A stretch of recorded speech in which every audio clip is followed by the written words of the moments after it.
Hi, my name is Samelia Bawuah.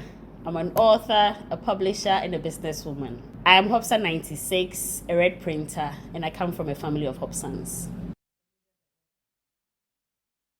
I stumbled and fell into writing and publishing. I returned to Ghana in 2005.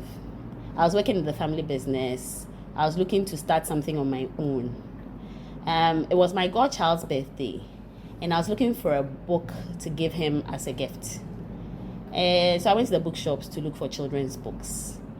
On the shelves, the books I found were the same books I read when I was growing up. And I felt, the publishing world doesn't seem to have evolved as much as other industries have in Ghana. So why don't I try my hand on writing? I used to write pretty good essays when I was in school. So let's see what will happen out of it. It took me about 3 months to write my first book, Papaya at the Zoo. It went well, challenges and all. And I have gone on to write and publish over 60 books. And with the second topic of domestic violence, I didn't feel I knew enough to do justice to the topic. So obviously, I would lean towards literacy, women in literacy, because I worked in the world, I understood it. But my problem with it was with the target audience I had to deal with, I had to address. I will be speaking to HOPSans, a group of exposed women, some of who are far more educated than I am. What could I possibly say that they didn't know? When we were in primary school, we all started our speech on education with the Venerable Kwejiragri's quote: if you educate a man, you educate an individual.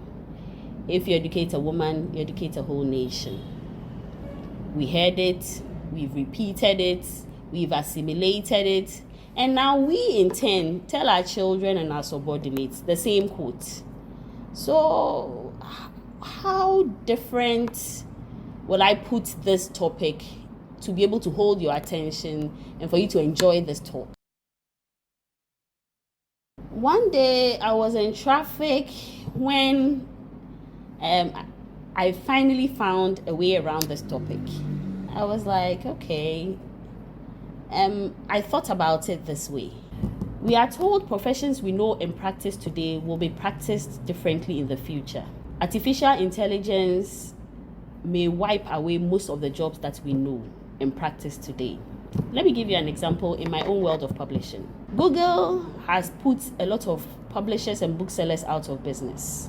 Why? Because they have the technology and they have the logistics to be able to write, to edit, to print on demand, and to sell to anyone all over the world. This didn't used to be the case in the past. When I started publishing 20 years ago, I would never have thought of all these strides that it was possible. It took months to write a book. It took even more months to publish a book. To sell a book, it took years. Now, with technology, it can all be done within a space of 3 months. Change is not only happening in the publishing world. It is happening in the medical world. It is happening in the engineering world.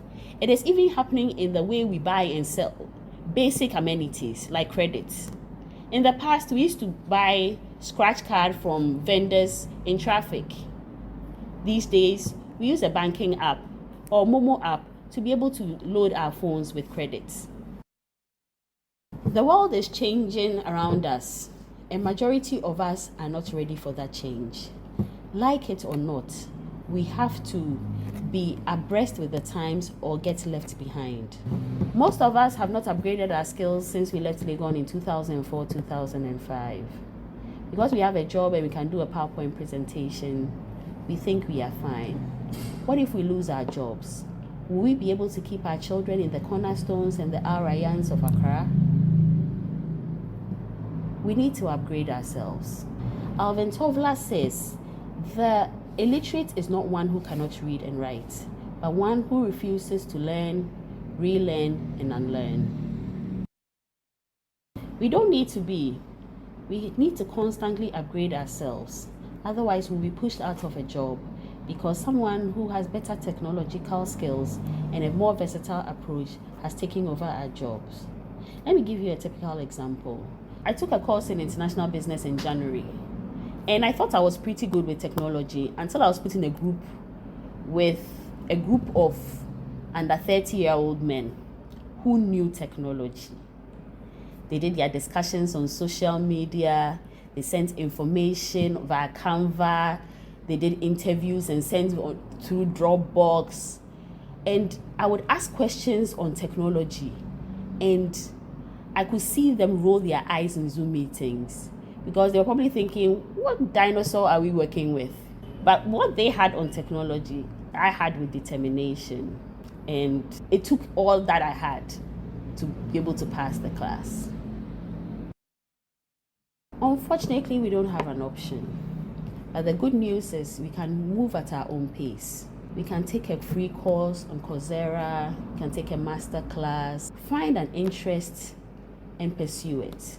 An hour every day, so we are not left behind. Technology has become an important part of our lives, like it or not. And our children are on the World Wide Web. If we do not keep abreast with them, they will move way ahead of us. And even outside the home, in the office, in our daily interactions, find a course that interests you. Take it. It will build your confidence.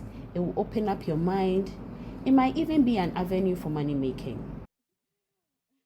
My fellow HOPSans, an illiterate is not one who cannot read and write, but one who refuses to read even when she has the ability to.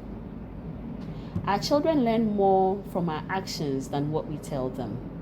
So today I'm pleading with you to turn off the television, turn off social media, pick up a book, and you'll be surprised to see your family emulate you. Happy World Literacy Day, everybody.